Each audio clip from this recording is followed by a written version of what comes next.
नमस्कार, मैं वरुण कुमार। मध्य प्रदेश के सीधी जिले में मचे प्रशासनिक हड़कंप के बाद अब सबकी नजरें नए सारथी पर टिकी है। मुख्यमंत्री डॉक्टर मोहन यादव की सर्जिकल स्ट्राइक के बाद 2013 बैच के तेज तर्रार आईपीएस अधिकारी विकास मिश्रा ने कमान आज संभाल ली है। लेकिन क्या यह राह इतनी आसान होगी? स्वास्थ्य, शिक्षा से लेकर रेत और भू माफियाओं के जाल तक में सीधी फंसा हुआ है। इसमें पूरा कलेक्टर को भी अब चुनौतियों का अंबार है। सीधी जिले की सबसे बड़ी चुनौती है रेत का अवैध कारोबार। सोन नदी के सीने को चीरते माफियाओं पर नकेल कसना नए कलेक्टर के लिए लोहे के चने चबाने जैसा होगा। इसके साथ ही शहर से लेकर ग्रामीण इलाकों तक भू माफियाओं ने सरकारी जमीनों पर जो कुंडली मार रखी है, उसे छुड़ाना प्रशासन के लिए सबसे बड़ी परीक्षा होगी। सीधी जिले के दूरदराज अंचलों में स्वास्थ्य सेवाएं दम तोड़ रही हैं। जिला अस्पताल में डॉक्टरों की कमी और डॉक्टरों की लापरवाही, सुविधाओं का अभाव जनता के गुस्से का मुख्य कारण रहा है। वहीं स्कूलों में शिक्षकों की उपस्थिति और शिक्षा की गुणवत्ता को पटरी पर लाना विकास मिश्रा यानी नए कलेक्टर की प्राथमिकता सूची में सबसे ऊपर होना चाहिए। राजस्व विभाग में भ्रष्टाचार और फाइलों का कछुआ चाल से चलना आम बात हो गई है। सीमांकन, नामांतरण जैसे और बंटवारे जैसे मामलों के लिए ग्रामीणों महीनों से भटकते हैं। मुख्यमंत्री की नाराजगी की एक बड़ी वजह यह भी रही कि प्रशासनिक सुस्ती थी। कलेक्टर विकास मिश्रा ने पदभार संभालते ही विभागों का औचक निरीक्षण शुरू कर दिया है। उनके एक्शन मोड ने लापरवाह अधिकारियों की नींद उड़ा दी है। लेकिन असली चुनौती उन सफेद पोस्ट चेहरों से निपटने की होगी जो माफियाओं को संरक्षण देते हैं। क्या विकास मिश्रा के भरोसे पर खरा उतर पाएंगे? क्या विकास मिश्रा मुख्यमंत्री के भरोसे पर खरा उतर पाएंगे और सीधी को विकास के मुख्य धारा से जोड़ पाएंगे? ये आने वाला वक्त बताएगा।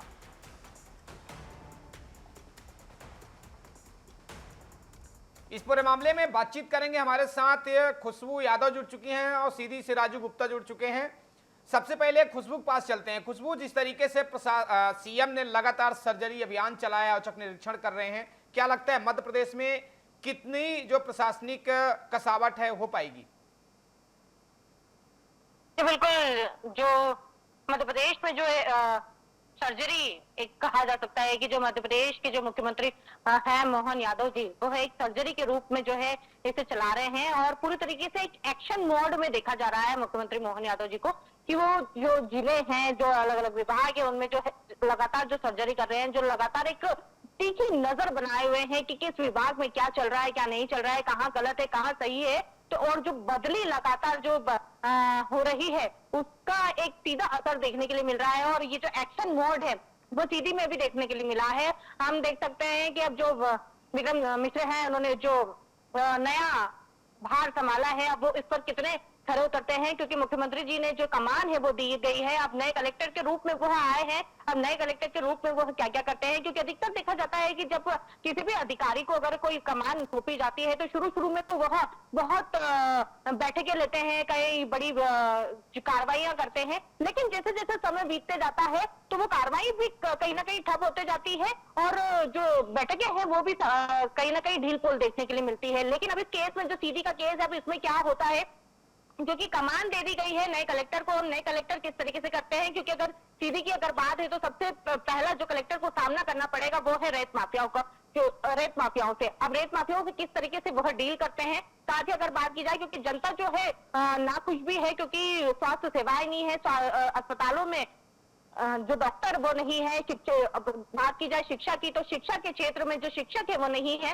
तो तमाम चीजों से जो जनता है वो भी परेशान है। तो अब देखना ये होगा कि किस तरीके से जो नए कलेक्टर हैं वो सीधी को कैसे संभालते हैं। शिक्षा का जो अभाव देखने के लिए मिल रहा है, शिक्षकों का अभाव जो देखने के लिए मिल रहा है, शिक्षकों की पूर्ति किस तरीके से की जाती है। वहीं अगर बात की जाए स्वास्थ्य सेवाओं की, तो स्वास्थ्य सेवाएं भी जो है चरमा गई हैं। तो इस स्वास्थ्य सेवाओं को किस तरीके से जो है बहाल किया जा सकता है, किस तरीके से इन्हें ठीक किया जा सकता है, अगर और किस तरीके से ग्राउंड अगर देखा जाए कि अगर ये जो कलेक्टर नए कलेक्टर आए हैं वह ग्राउंड पर किस तरीके से काम करते हैं, क्योंकि अधिकतर कार्यालयों में काम करना तो अधिकतर सभी अधिकारी करते हैं, लेकिन जब सीधी की बात आती है तो ग्राउंड पर आकर काम करना ही सबसे महत्वपूर्ण होता है, क्योंकि जब ही आप पहचान पाएंगे कि कौन सफेद चेहरे हैं और कौन काले चेहरे हैं और कौन सफेद चेहरों के पीछे जो है काले नकाब है।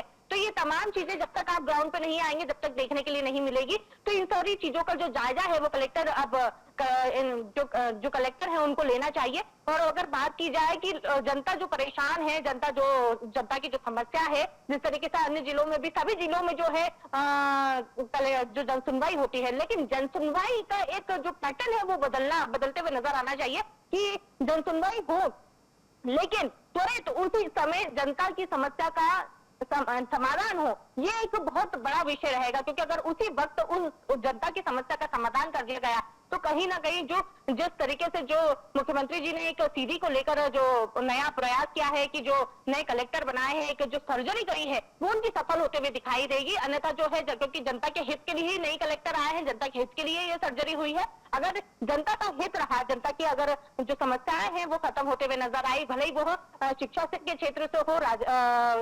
स्वास्थ्य के क्षेत्र से हो या फिर अन्य सुविधा हो, अगर वो सब चीजें अगर समाप्त अगर हो जाएगी, अगर उनकी समस्या समाप्त हो जाएगी, तो जो मुख्यमंत्री जी की जो सर्जरी है वो सार्थक सिद्ध हो जाएगी। यहाँ पर अब देखना ये होगा कि किस तरीके से जो बड़े बड़ी जो अगर जो ये सीधी के जो कलेक्टर आए हैं, अब किस तरीके से कमान को संभालते हैं, किस तरीके से बैठक लेते हैं, क्योंकि जो सबसे ज्यादा जो भू माफिया है, रेत माफिया है, जो अवैध खनन करने वाले हैं, इनसे वह किस तरीके से डील करते हैं, अब ये देखना होगा किस तरीके से बड़ी कार्रवाइयां करते हैं। बात की जाए कि जो राजस्व है, सीमांकन है, मूल्यांकन है, इसमें किस तरीके से कमान करते हैं, क्योंकि सबसे ज्यादा जो अगर देखा जाता है तो इसी के अंदर जो है सबसे ज्यादा कमी देखी जाती है कि जो अधिकारी, जो निचले लेवल के अधिकारी हैं, जो कर्मचारी है, वो अपने मनमानी करते हैं और जो ऊपर के अधिकारी है उनको नहीं पता होता है, और सभी इसी के अंदर जो सबसे ज्यादा जो भ्रष्टाचार है वो देखने के लिए मिलता है।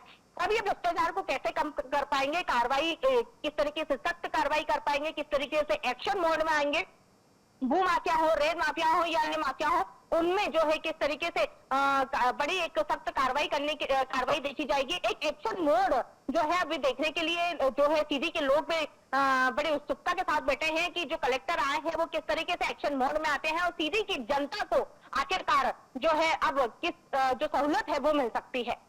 जी खुशबू, आप बने रहे हमारे साथ राजू गुप्ता सीधी जुड़ चुके हैं, हम उनसे भी बातचीत करेंगे। राजू, सीएम के सर्जरी में नए कलेक्टर ज्वाइनिंग कर लिए, सबसे पहले आज का हाल हम जानना चाहेंगे कि क्या कुछ कलेक्टर ने निरीक्षण किया, क्या कुछ अधिकारियों में माहौल है। तो बिल्कुल अपने दर्शकों को बताना चाहेंगे अरुण की जिस प्रकार से मोहन की सरकार ने सर्जिकल स्ट्राइक किया और कलेक्टर को चेंज किया, नए कलेक्टर को भेजा, जैसा कि नाम इनका है विकास मिश्रा, तो क्या विकास के राह पर चलेंगे मिश्रा जी? ये कहीं ना कहीं पे सीधी जिला वालों के लिए प्रश्न चिन्ह बना हुआ है, क्योंकि सीधी जिला जो है नाम सीधी है, लेकिन यहाँ के जो कार्य है हमेशा टेढ़े ही न रहते हैं, क्योंकि यहाँ का जो कार्य है हमेशा कठिनाई के रास्तों पे चलता है, क्योंकि आदिवासी बेल्ट ये आता है। जहाँ पर भी हमारी सहयोगी बता रही थी कि यहाँ पर चुनौती इनको सामना करना पड़ेगा, वाकई में इनको चुनौती का सामना इनको करना पड़ेगा, क्योंकि वर्तमान में जिस प्रकार की स्थिति यहाँ पर बनी हुई है सीधी जिले की, अगर स्वास्थ्य की बात करें, चाहे शिक्षा की बात करें या फिर अन्य राजस्व की बात करें, तो यहाँ पर एक चुनौती ही बनी हुई है। जी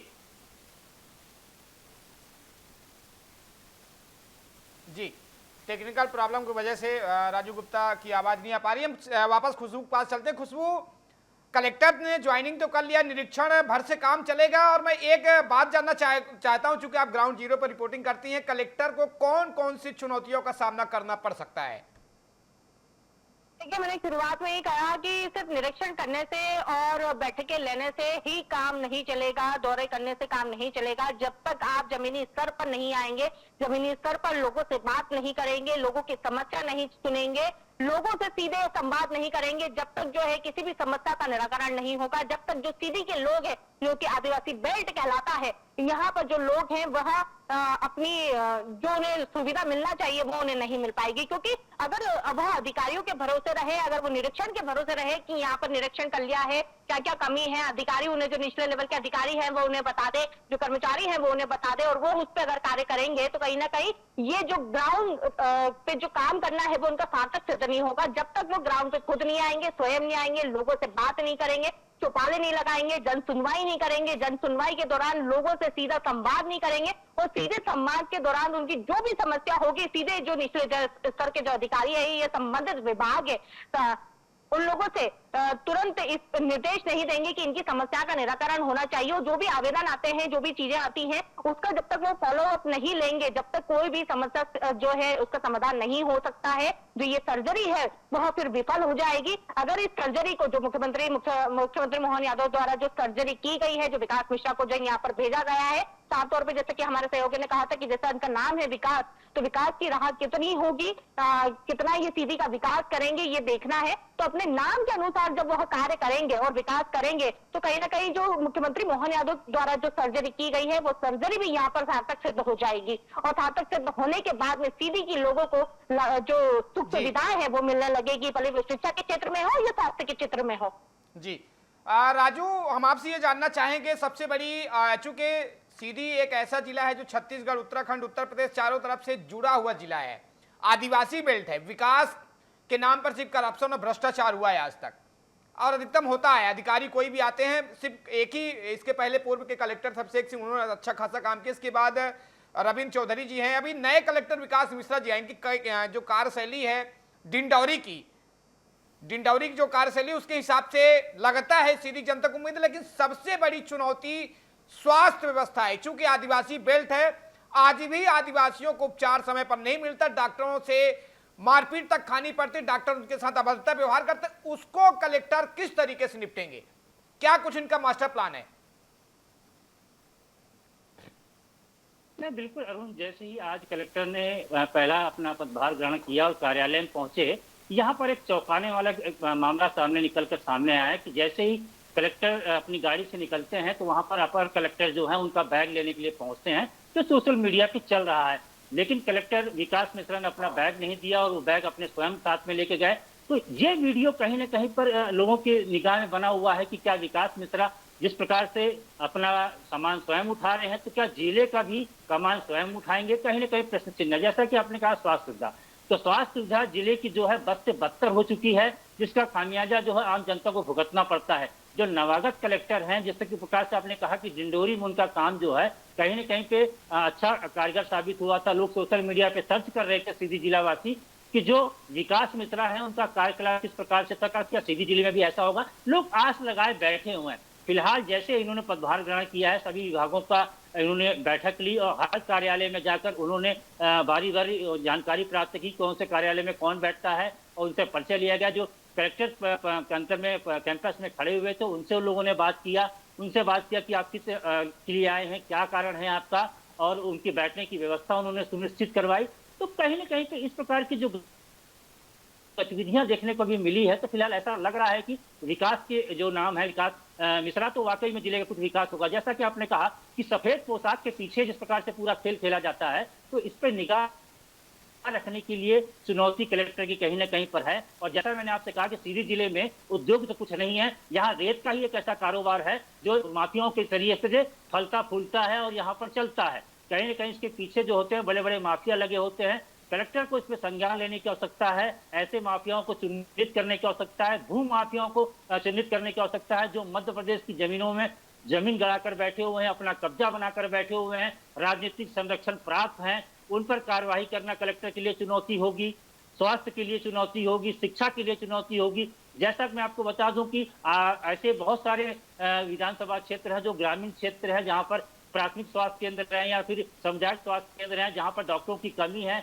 और डॉक्टरों की कमी की वजह से जनता को भुगतना पड़ता है। कलेक्टर क्या उस पर निगरानी कर पाएंगे, शिक्षा में क्या निगरानी कर पाएंगे, ये आने वाला समय ही बता पाएगा अरुण। लेकिन न्यू कलेक्टर से जो नए कलेक्टर आए हैं, इससे सीधी जिला वासियों को काफी उम्मीद है और आशा है कि जिस प्रकार से इनका नाम विकास है, तो वाकई में जिले में विकास की गंगा ये बहाएंगे। और जिस प्रकार से भरोसा अगर मोहन सरकार ने इनको पर जताया है और इनको यहाँ भेजा है, तो क्या ये मोहन सरकार की जो योजनाएं हैं, जो जनता के लिए आती हैं मूल योजनाएं, उस पर क्या खरे उतर पाएंगे? ये तो आने वाला समय ही बताएगा अरुण कि विकास मिश्रा जिले में विकास करते हैं या फिर उसी राह पे चल देते हैं जैसे कि और कलेक्टर यहाँ पर थे। अरुण, राजू बने रहे, हम खुशबू से बातचीत कर लेते हैं। खुशबू, आप ग्राउंड पे रिपोर्टिंग करती हैं, एक बात जानना चाहते हैं, जिस तरीके से सीधी आदिवासी बेल्ट तो है ही है, लेकिन सबसे बड़ी चुनौती है भू माफियाओं की। जिस तरीके से सरकारी जमीनों पर अवैध कब्जा, और सबसे बड़ी हैरानी ये रहती है कि उन्हीं के तहसीलदार एसडीएम संरक्षण देते हैं और उन जांच की आंच जो है आरोपी तक कभी नहीं पहुंच पाती है। कलेक्टर को क्या कुछ रणनीति बनानी चाहिए ऐसे माफियाओं पर कार्रवाई करने के लिए? आपने सही कहा, जैसा कि मैंने पहले भी कहा था कि जो सफेद नकाब के पीछे जो काले चेहरे हैं या फिर काले चेहरों के पीछे जो सफेद नकाब है, इसमें जो है कलेक्टर को देखना पड़ेगा कि किस तरीके से जो उन्हीं के डिपार्टमेंट के जो लोग हैं वो भूमाफियाओं को संरक्षण देते हुए नजर आ रहे हैं। और किस तरीके से संरक्षण दे रहे हैं, कौन संरक्षण दे रहा है, किस भूमाफिया हो या रेत माफिया हो, किस तरीके से कार्य कर रहे हैं, कौन सा अधिकारियों के साथ इनकी साठगांठ है। तो ये तमाम चीजें जो है जो कलेक्टर, जो नवागत कलेक्टर है, इनको देखना होगा। जो जमीनी स्तर पर आकर भी वो देख सकते हैं, इनको जो अपने सूत्र है वह मजबूत करने होंगे कि कहां से जो है इन भू माफियाओं को संरक्षण मिल रहा है, कौन अगर राजनीतिक संरक्षण मिल रहा है या फिर आधिकारिक संरक्षण मिल रहा है या फिर रेत खनन वाले हैं उनको कहां संरक्षण मिल रहा है। तो ये तमाम चीजें की जो एक रणनीति है वो बनाना पड़ेगा, जो अपना सूत्र है वो उनको जो है तेज करना पड़ेगा कि किस तरीके से उन्हें पता पड़ सके कि आखिर कमी कहाँ जा रही है। पहले के जो जितने भी केस हुए हैं उन्हें वो सब उठाकर देखना चाहिए कि आखिर जो कहाँ पर कमी गई है, कहाँ पर किन चीजों के कारण इन लोगों को संरक्षण मिला है, कौन से केस में कहाँ गलती हुई है और इन सब गलतियों के पीछे आखिर कौन है, कौन इन्हें संरक्षण दे रहा है। ये तमाम रणनीति इनको देखना होगी और इस तरीके से एक जो टीम है वो बनाकर इनको काम करना होगा। एक नई रणनीति बनानी होगी और नई रणनीति बनाने के बाद ही जो है भले वो अवैध खनन हो या फिर भूमाफिया हो, रेत खनन हो, इस पर वह जो है लगाम लगा सकते हैं। राजू, माफियाओं की जो कार्रवाई है वो तो हमारे सहयोगी खुशबू ने बता दिया, लेकिन मैं आपसे अब ये जानना चाहता हूं कि स्वास्थ्य, शिक्षा, रोजगार, इन तीनों में से आम जनता को राहत कैसे पहुंचेगी? कलेक्टर को ऐसा क्या प्रयास करना चाहिए?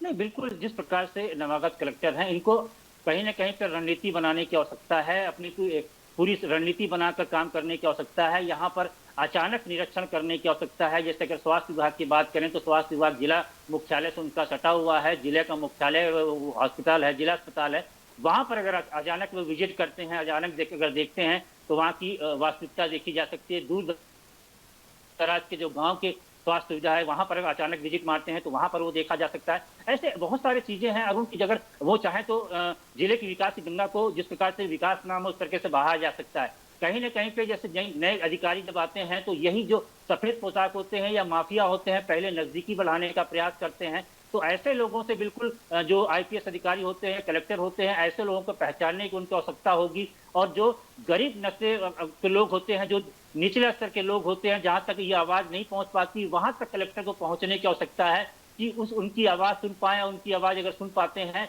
और वहां तक जो निष्पक्ष होकर एक व्यक्ति जो नागरिक होता है, वो जो लोक सेवक होता है, उनसे अपनी बात वो रख सके, सामने अपनी समस्या बता सके, जिस प्रकार से ये पूरी निगाहें रखी जा सके कि भाई आखिर कमी कहाँ पर हो रही है। जिस प्रकार से राजस्व का अगर मामला देखा जाता है अरुण, तो राजस्व की फाइल कहाँ अटके रहती है, लोग सालों साल भटकते रहते हैं, उनका काम नहीं हो पाता है, ये फाइलें कहाँ पर अटकी है, ये राजस्व का मामला हो गया, क्योंकि सबसे ज्यादा राजस्व का मामला ही निकलकर सामने आता है। अगर इसी प्रकार से बात करें, स्वास्थ्य सुविधा अगर बेहतरीन होगी तो जिले की स्वास्थ्य सुविधा अगर बेहतरीन होगी तो यह माना जा सकता है कि जिले की अच्छी व्यवस्था बनी है। अगर शिक्षा अगर अच्छी हो गई है तो आने वाले जो युवक हैं, आने वाले जो हमारी पीढ़ी है, उनको अच्छी सुविधा शिक्षा की मिल जाएगी, तो आने के लिए उनकी एक रास्ता खुल जाता है। इस पर भी कलेक्टर को ध्यान देने की आवश्यकता है। लेकिन अब देखना ये होगा कि फिलहाल उन्होंने तो आज ज्वाइनिंग ली है, अब धीरे धीरे देखना होगा कि जो विकास मिश्रा है उनकी विकास जिले में कैसी होती है। जिस प्रकार से झंडोरी में क्या उन्होंने काम किया था, उसी के काकलात में क्या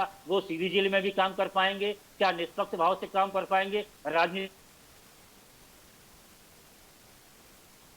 जी,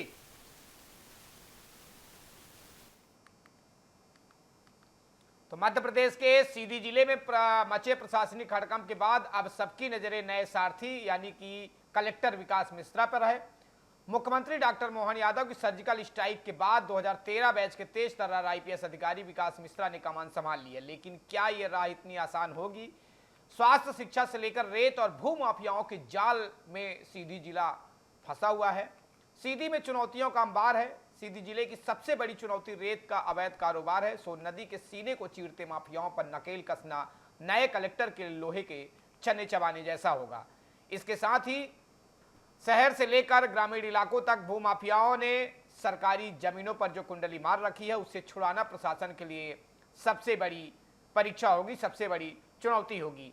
जिले के दूरदराज अंचलों में स्वास्थ्य सेवाएं दम तोड़ रही हैं। जिला अस्पताल में डॉक्टरों की लापरवाही, असुविधा, तानाशाही, गुंडागर्दी, सुविधाओं का अभाव जनता का गुस्से का मुख्य कारण रहा है। वहीं स्कूलों में शिक्षकों की अनुपस्थिति और शिक्षा की गुणवत्ता को पटरी पर लाना कलेक्टर विकास मिश्रा की प्राथमिकता सूची में सबसे ऊपर होना चाहिए। राजस्व विभाग में भ्रष्टाचार और फाइलों का कछुआ चाल से चलना आम बात हो गई है। सीमांकन, नामांतरण और बंटवारे जैसे मामलों के लिए ग्रामीण महीने भटकते हैं। मुख्यमंत्री की नाराजगी की एक बड़ी वजह यह भी रही और प्रशासनिक सुस्ती भी। कलेक्टर विकास मिश्रा ने पदभार संभालते ही विभागों का औचक निरीक्षण तो शुरू कर दिया है। उनके एक्शन मोड ने लापरवाह अधिकारियों को नींद भी उड़ा दी है। लेकिन असली चुनौती उन सफेद पोस्ट चेहरों से निपटने की होगी जो माफियाओं को संरक्षण देते हैं।